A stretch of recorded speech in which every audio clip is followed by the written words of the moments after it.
what your dad said this week? I'm not sure. I talked to him a few times, but you know, he still has a love for Missouri and he has a love for Kentucky now, so I'm sure it'll be good for him. You wearing blue? I don't know. I guess we'll see. I have the same question for him. Do you think he'll root for Missouri but root for you at the same time, or do you know? I don't know. I mean, I'm sure he will. Missouri has a special place in his heart since he's been there. And, you know, they show him a lot of love. They showed me a lot of love. So, you know, I don't really know. I guess we'll see. Devin, he is so popular there and so well liked. How hard was it for you to kind of go your own way and not go there? I felt like this is the best decision for me. That's what it came down to. And, you know, we talked about it together for days on days. And, you know, I just came up with the best decision for me. Have Missouri fans, I mean, did they let you know how hard it was for them? They did, but, you know, I still have love for Missouri. They showed me a lot of love when they were recruiting me. They recruited me since 7th or 8th grade, and, you know, they still have a special place in my heart also. These games that Cal mentioned the other day when you were playing pickup with your dad and his friends, what was those experiences like and just how difficult was that? I think that's what made me into the man I am today. You know, when you play against older people, it teaches you, you know, they're not fast, they're not athletic. They just teach you little tricks to the game, and you know, just being around them, that helped me out a lot. Really what sort of tricks, Devin? It's just like, I guess, playing angles more than using your athleticism, and you know, just them little tricks just help you out. Cal said you couldn't guard 45-year-olds back then? I guess not. I mean, there's some pretty good players. How far do you think your defensive game has come?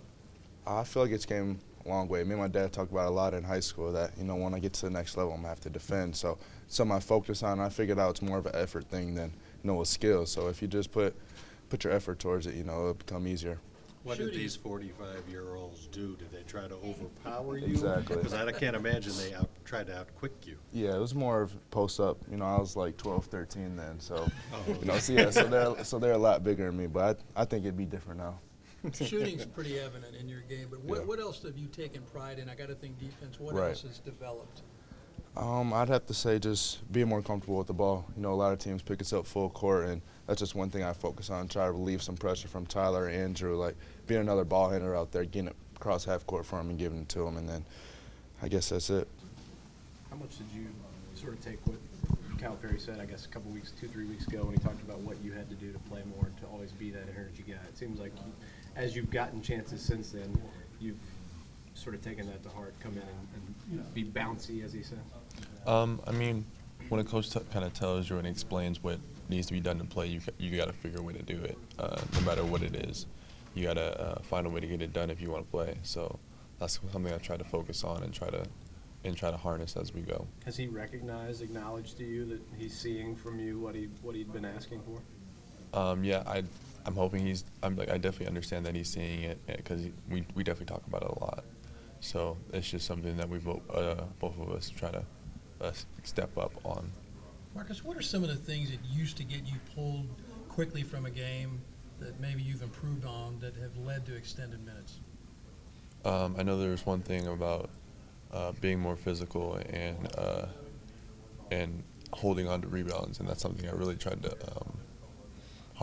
keep on and slowly focus on. So that's kind of something that's changed throughout the year. He's big on two-handed rebounds, isn't he? And why is it so difficult to break that habit? Because he's been talking about that since the day he arrived here. Mm-hmm. I don't know. I've always been taught to go one-handed than two, so really? it was just a big change for me. So it's something I had to overly exaggerate until it's just one nature. How many free throws have you been shooting? He's talked about that. You putting in the work and shooting a little bit better at the line. Yeah, this is something I've always been working on, and just getting comfortable at the line. And it's like the more you shoot, the more you get better at it. So I've been going and doing it on a daily basis. You guys beat a team by 49 the first time you played them. How do you not maybe take them lightly the second time? I mean, we don't really we don't remember how much we beat teams, but we're not rejoicing and looking back about the games that's already happened. We're looking forward and looking for what's new and what else do we need to do to get to our final goal.